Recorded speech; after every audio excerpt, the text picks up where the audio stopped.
তাদের কারো হাতে ছিল সাদা পতাকা ব্যানার, কারো মাথা বাঁধা ছিল চিকন করে কাটা সাদা কাপড়ের পট্টি, আবার কারো হাতে প্ল্যাকার্ড। এসবে ভিন্নতা থাকলেও তাদের মুখে ছিল অভিন্ন স্লোগান, শান্তি চাই, আমাদের শান্তি ফিরিয়ে দাও। এমন আকুতি নিয়ে দীর্ঘদিনের সহিংসতা আর রক্তপাতের অবসান চেয়ে পাকিস্তানের খাইবার পাখতুনখোয়া প্রদেশের সোয়াত উপত্যকার কাবাল শহরে জড়ো হয়েছিলেন শত শত মানুষ। কিন্তু কয়েক মুহূর্তের মধ্যেই সেই শান্তির মিছিল পরিণত হয় মৃত্যু আর আর্তনাদের মিছিলে।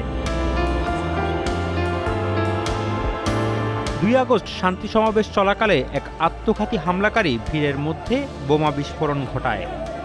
মুহূর্তেই রক্তে ভিজে যায় রাজপথ। নিহত হন অন্তত ১৪ জন, যাদের মধ্যে ৫ জন পুলিশ সদস্য। আহত হন আরও প্রায় ২৪ জনের বেশি মানুষ।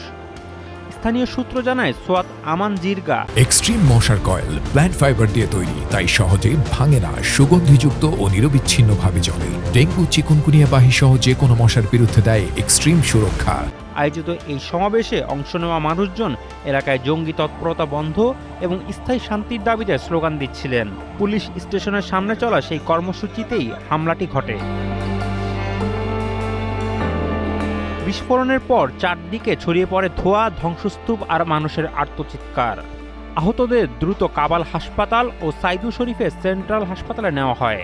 হাসপাতাল কর্তৃপক্ষ একাধিক মৃত্যুর বিষয়টি নিশ্চিত করেছে। এ ঘটনায় গভীর শোক প্রকাশ করেছেন পাকিস্তানের স্বরাষ্ট্রমন্ত্রী মোহসিন নাকভি। নিহতদের পরিবারের প্রতি সমবেদনা জানিয়ে আহতদের দ্রুত সুস্থতা কামনা করেছেন তিনি। হামলার দায় এখনও কোনো সংগঠন স্বীকার করেনি। সাম্প্রতিক বছরগুলোতে পাকিস্তানের নিরাপত্তা বাহিনী ও পুলিশকে লক্ষ্য করে জঙ্গি হামলা উল্লেখযোগ্যভাবে বেড়েছে।